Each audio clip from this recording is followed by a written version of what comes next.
Hello everyone, my self Mayuresh Singh. Friends, आज हम लोग ग्रुप थ्योरी में नेक्स्ट वीडियो करने जा रहे हैं जहाँ पे क्वेश्चन ग्रुप की बात करेंगे। और आज ये ग्रुप थ्योरी का लगभग लास्ट वीडियो होगा। उसके बाद सिर्फ हम लोग एक्सरसाइज सॉल्व करेंगे, ठीक है। और फ्रेंड्स, प्लीज़ मेरी आपसे रिक्वेस्ट है, अगर आपको मेरा वीडियो अच्छा लग रहा है, मेरी थ्योरीज अच्छी लग रही हैं, तो प्लीज़ अपने फ्रेंड्स उसको ज़रूर शेयर करें, मेरे चैनल को लोगों तक पहुँचाएँ, ताकि मुझे वीडियोज़ बनाने में बहुत अच्छा लगे, है ना। ताकि जो मेहनत मैं कर रहा हूँ, वो मेहनत मुझे भी तो कुछ अच्छा लगेगा ना, कि हाँ लोग देख रहे हैं मुझे।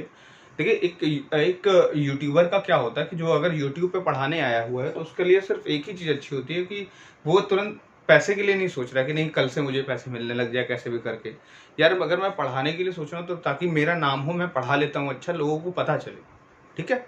बस ये होता है उसका, ठीक। तो क्वेश्चन ग्रुप में क्या होता है, क्या बोलते हैं, let G be a group, ठीक, and H be a normal subgroup। H उसका एक नॉर्मल सब ग्रुप है।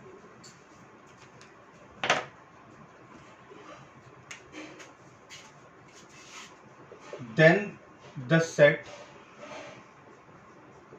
G ऑब्लिक H, मतलब क्या, G में वो एलिमेंट, H को छोड़ करके G के सारे एलिमेंट इज known as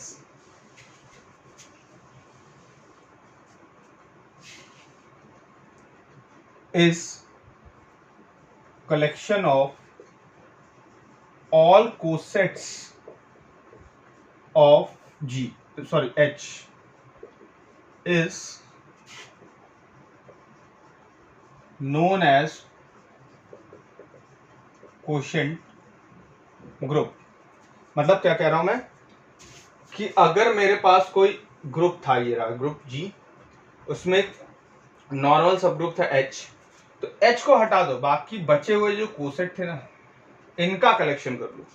जो बचे हुए कोसेट थे उनका कलेक्शन कर लो, तो क्या बचेगा हमारे पास, जो जैसे मान लो ये HA था, ये HB था, ये HC था, ये HE था, तो इन सब का जो कलेक्शन करोगे ना, यानी कि G ऑब्लिक H, मतलब ये क्या हो जाएगा, HA union HB union HC, ठीक, ये HE, ठीक, इन सब का कलेक्शन कर लोगे ना, तो क्या हो जाता है कि ये क्या कहलाता है, ये कहलाता है क्वोशिएंट ग्रुप। ये क्या कहलाता है, क्वोशिएंट ग्रुप। इसका एक बेसिक सा एग्जांपल है जो सबसे ज्यादा फेमस है, जो एग्जांपल कि हमने मान लीजिए Z ले लिया ऑब्लिक 3Z, है ना, या Z3 लिख लें हम लोग उसको, ठीक, या 3Z लिख लें।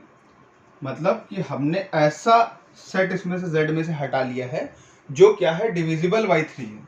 डिविजिबल बाई 3 बोले तो ऐसे हमने रख दिया 0, फिर रखा 3, फिर इधर रखा -3, फिर इधर रखा 6, फिर ऐसे करके हमने 0 1 2, और फिर यहाँ पे 3 4 5 6 7 8, और यहाँ पे 0 1 2, ऐसे करके 0 के बाद यहाँ पे क्या आ जाएगा -1, यहाँ पे आ जाएगा -2, ऐसे करके लिख लिया हमने।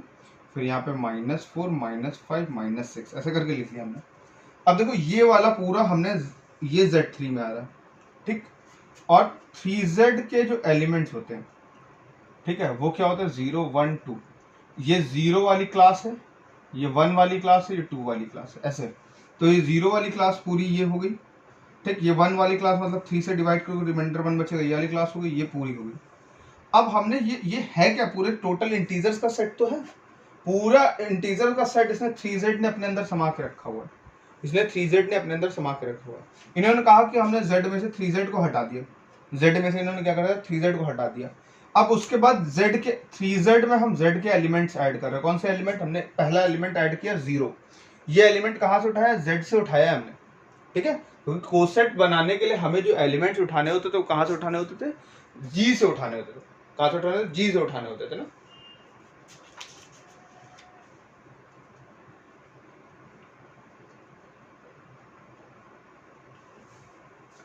ठीक, तो ये हमने Z से उठाया है, तो जैसे Z से उठाएंगे तो पूरा मुझे ये सेट मिल जाएगा। फिर मैं क्या करूंगा, फिर मैंने 1 Z से उठाया, तो 3Z में जैसे 1 ऐड करता जाऊंगा तो ये सारे एलिमेंट मिल जाएंगे। फिर मैंने Z से उठाया आकर के 2, तो फिर मुझे ये सारे एलिमेंट मिल जाएंगे। यानी मुझे मिल गया पूरा, क्या बोलते हैं, Z फिर से मिल गया पूरा।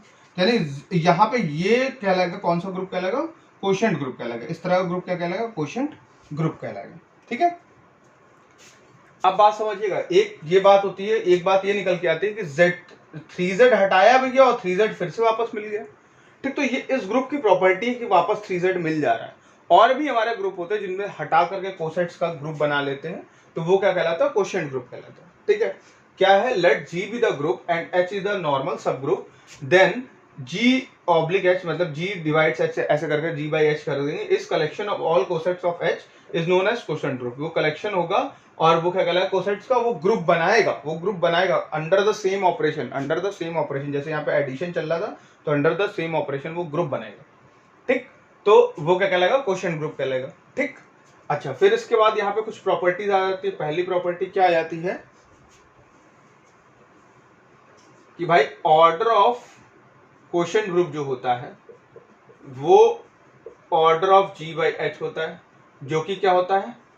इंडेक्स के इक्वल होता है, जो कि क्या होता है? इंडेक्स के इक्वल होता था। भाई नंबर ऑफ ऑल कोसेट्स क्या कहलाते थे? हमारे इंडेक्स कहलाते थे, और नंबर ऑफ ऑल कोसेट्स ही तो हमें यहाँ कोशेंट ग्रुप के अंदर लिखने, तो जो उसका ऑर्डर होगा वही इंडेक्स कहलाएगा हमारा। अगली बात हमारे पास क्या आती है?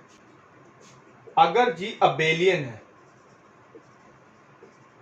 And H is also abelian, H तो अबेलियन होगा ही होगा, नॉर्मल सब ग्रुप अबेलियन होता है, अबेलियन है। ठीक, तो G by H is also abelian, ये भी अबेलियन ही होगा। और इसी तरह से अगर ये साइक्लिक है और ये भी क्या आ गया? साइक्लिक हो गया, तो ये भी क्या होगा? साइक्लिक होगा। ठीक है,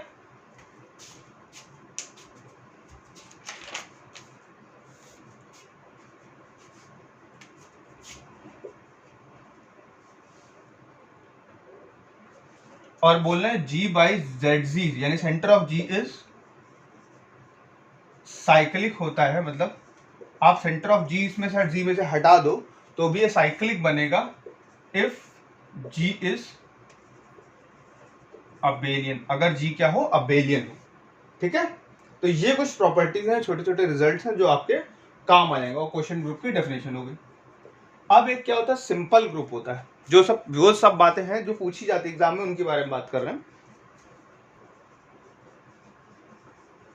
सिंपल ग्रुप क्या होता है? A group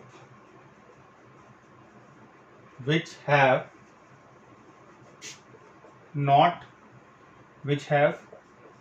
not any proper normal सब ग्रुप, यानी किसी ग्रुप के पास कोई भी प्रॉपर नॉर्मल सब ग्रुप ना हो, ऐसा ग्रुप क्या कहलाता है? सिंपल ग्रुप कहलाता है।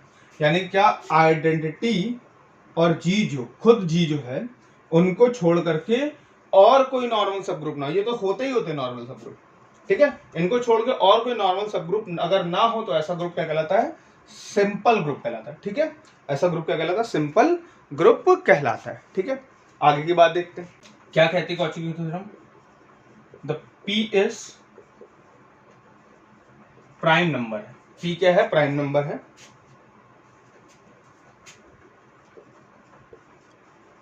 which divides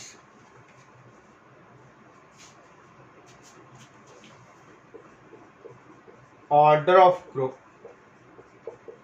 अगर वो ऑर्डर ऑफ ग्रुप को डिवाइड करता है, क्या बोल रहा था? P is the prime number which divides order of the group,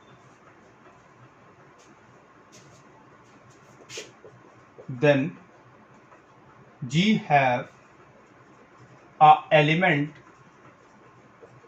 of order P। G के पास एक एलिमेंट होगा ऑर्डर P का। इसके ऊपर एक क्वेश्चन भी है, बहुत अच्छा सा पूछा जा चुका है।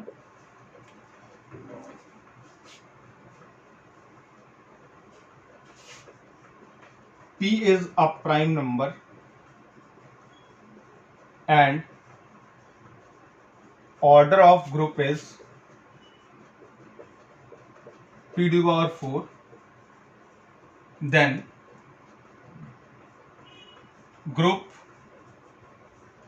G have a element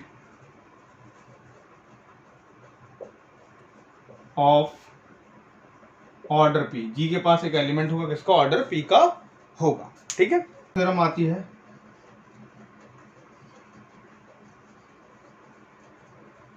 लाग्रांजेस theorem. लाग्रांजेस theorem क्या कहती है कि H इज सब ग्रुप ऑफ G। H क्या है? सब ग्रुप ऑफ G का है, ठीक। Then order of H divides order of G। Order of H जो है ऑर्डर ऑफ G को डिवाइड करेगा। ये लाग्रांजेस थ्योरम है, कॉचीज थ्योरम है। ये स्टेटमेंट वाइज भी पूछी जा सकती है कि ये स्टेटमेंट लिख देगा, बोलेगा किसका स्टेटमेंट है, नाम बताओ, तो आपको पता होना चाहिए कॉची की है, लाग्रांजेस की, ठीक है। अब बात करते हैं बहुत इंपॉर्टेंट चीज की, जिनके ऊपर क्वेश्चन एक ना एक पूछा जरूर जाता है। हमने एक फंक्शन ले लिया f जो g से g डैश में। फंक्शन क्या होता था? एक डोमेन होती थी और एक क्या होती थी? रेंज होती थी। हमने एक फंक्शन ले लिया जो g से g डैश में। तो जो डोमेन होती थी किसी फंक्शन में, ये जो डोमेन होती थी, ये एक सेट होता था और एक सेट b होता था। ये एक सेट क्या होता था? सेट ये वाला क्या है? डोमेन है। और ये वाला सेट क्या होता था? को डोमेन होता था, ठीक। अब देखो, तो ये होते तो सेट थे ना, लेकिन इतने अच्छे सेट हैं ये कि ये ग्रुप बना रहे हैं किसी ऑपरेशन के लिए। मान लीजिए ये स्टार ऑपरेशन के लिए ग्रुप बना रहा है और ये नॉट ऑपरेशन के लिए, ओ ऑपरेशन के लिए ग्रुप बना रहा है ना। मतलब ये ग्रुप फॉर्म कर रहा हूं। ऐसे सेट ले लिए हम लोगों ने। सेट तो कोई भी ले सकते थे ना, हमने ऐसे सेट ले लिए, ठीक। फिर उसके बाद हमने देखा, क्या देखा कि हमारे पास ये जो G था, ठीक, और ये G डैश था।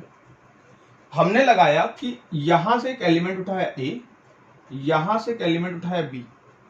इस एलिमेंट की इमेज क्या आई? यहां पे आई f ऑफ A, और इस एलिमेंट की इमेज यहां पे क्या आई? फंक्शन अप्लाई करने के बाद इस एलिमेंट पे ये f ऑफ B।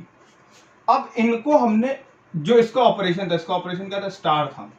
हमने इनको ऑपरेट किया, हमारे पास एक एलिमेंट आ गया। क्या आ गया? That element is A star B, ठीक।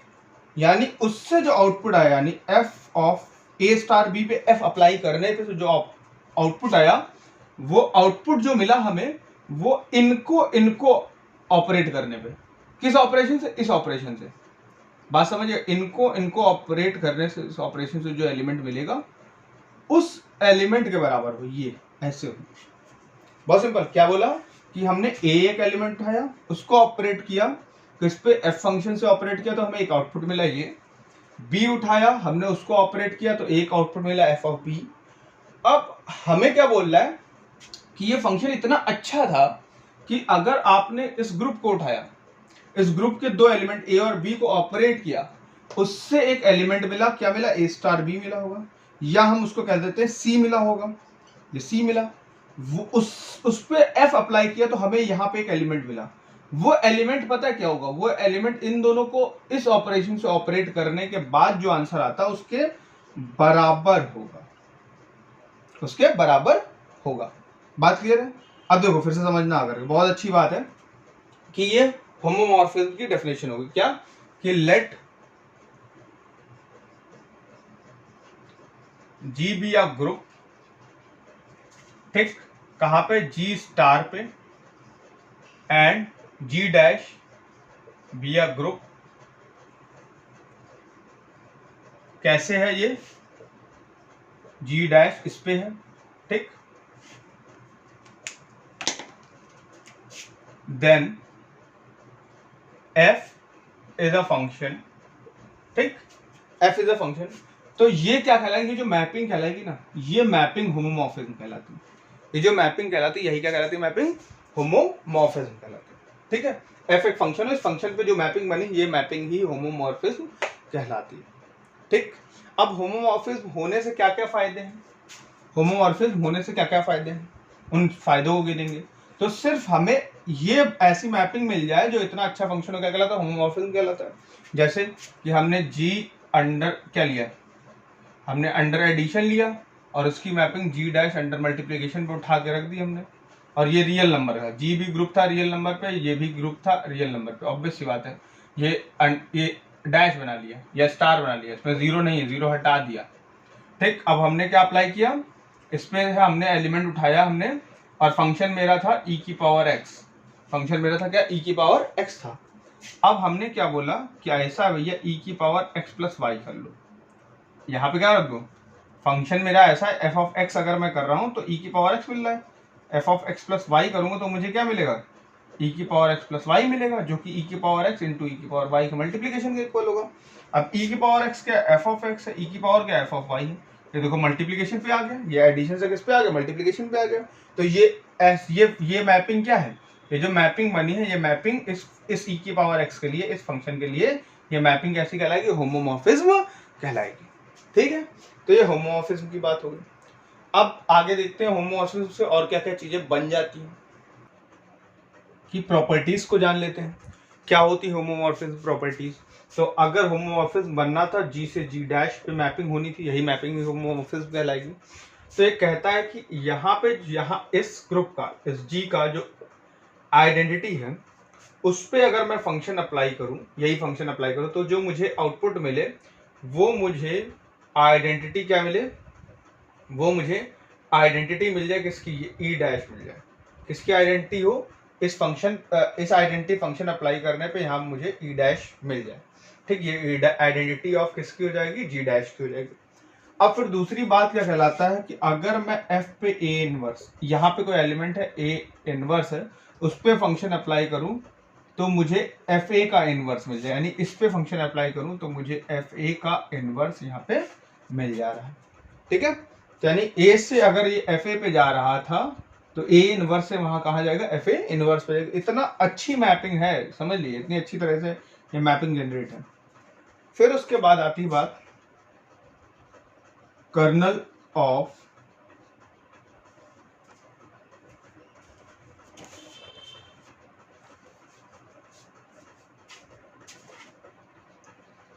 होमोमॉर्फिज्म।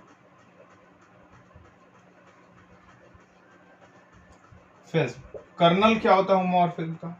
अब मान लो कई बार ऐसा होगा कि ऐसा जरूरी नहीं कि ई ही सिर्फ ई डैश पे जाए, ए मान लो कोई एलिमेंट है बी, वो ई डैश पे जा रहा है, सी भी ई डैश पे जा रहा है, तो इन सब एलिमेंट का कलेक्शन ले लेंगे, इन सब एलिमेंट का कलेक्शन ले लेंगे तो क्या बोलेंगे, कर्नल के जो होता है वो एक्स होता है, वो बिलोंग करता है जी में, जी में बिलोंग करता है, जहां पे सारे एफ ऑफ एक्स कहाँ ई डैश में जाते हैं, और जो ई डैश है वो क्या है, e dash is identity of G dash.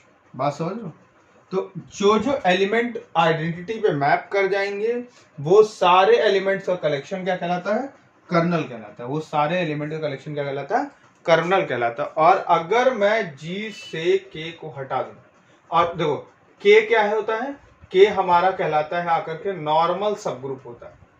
के क्या होता है, नॉर्मल सब ग्रुप होता है। किसका सब ग्रुप, नॉर्मल सब ग्रुप होता है हमारा, वो नॉर्मल सब ग्रुप होता है जी का।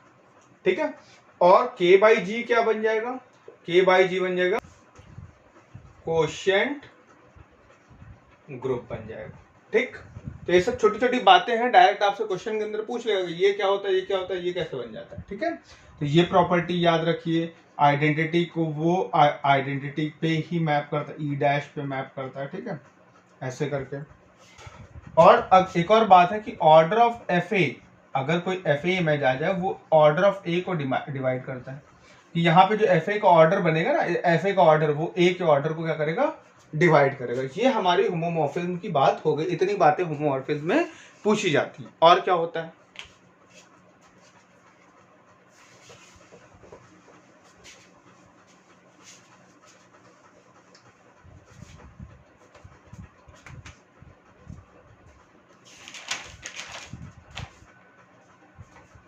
अब बात आती है इपीमॉर्फिज्म। इपीमॉर्फिज्म क्या कहलाता है हम लोगों का, इपीमॉर्फिज्म क्या कहलाता है कि अगर हम लोग फंक्शन हमारा जी से जी डैश पे बना हुआ, फंक्शन हमारा जी से जी डैश पे बना हुआ है, तो हम लोग क्या करें, यहाँ पे हम लोग क्या करें कि फंक्शन ये ऑन टू भी हो जाए, मतलब होमोमॉर्फिज्म तो है ही है, प्लस ऑन टू हो जाए, तो ऐसा फंक्शन क्या कहलाएगा हमारा,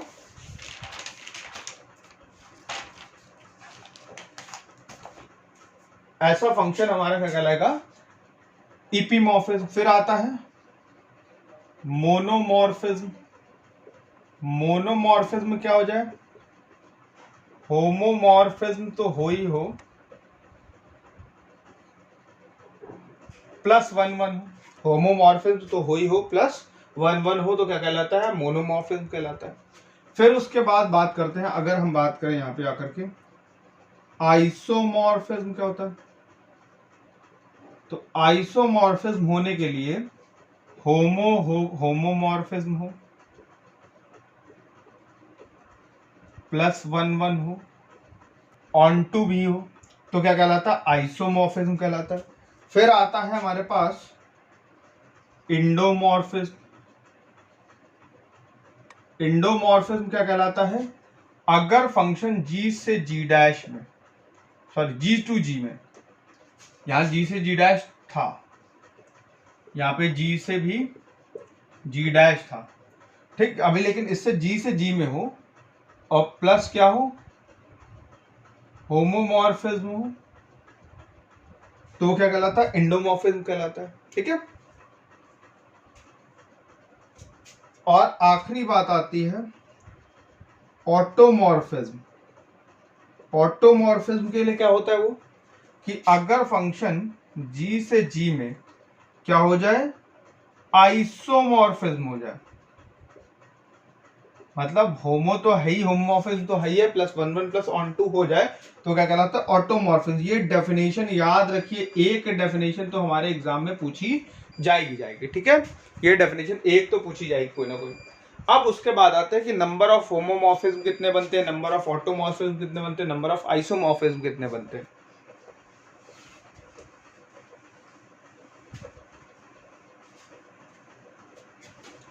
तो अगर Zm टू Zn है तो होमोमॉर्फिज्म बनेंगे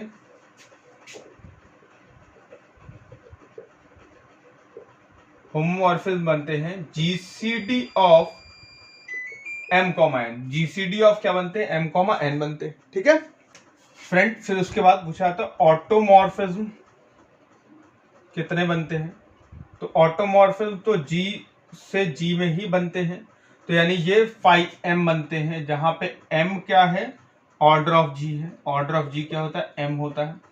एक बात और ध्यान रखिए, ये बोले जाते हैं आइसोमॉर्फिज्म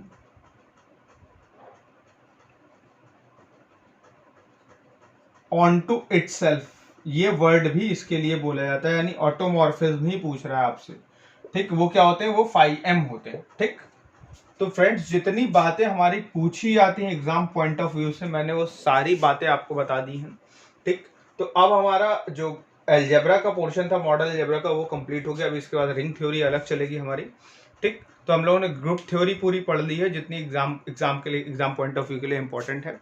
अब इसके ऊपर हम लोग जो प्रीवियस ईयर के वो क्वेश्चन कर लेंगे, और कुछ असाइनमेंट 1 2 हैं वो भी हम लोग सॉल्व कर लेंगे, ताकि हमारी ग्रुप थ्योरी अच्छी हो जाए। जो 8 से 10 क्वेश्चन आने हैं या 6-7 क्वेश्चन जो भी आने हैं, वो सारे हमारे निकल जाए। ठीक है, तो फ्रेंड्स अगर आपको मेरा वीडियो अच्छा लगा हो तो अपने फ्रेंड्स से जरूर शेयर करें, है ना। मेरे चैनल को सब्सक्राइब करवाएं, लोगों तक पहुंचाएं। Thank you everyone, thank you.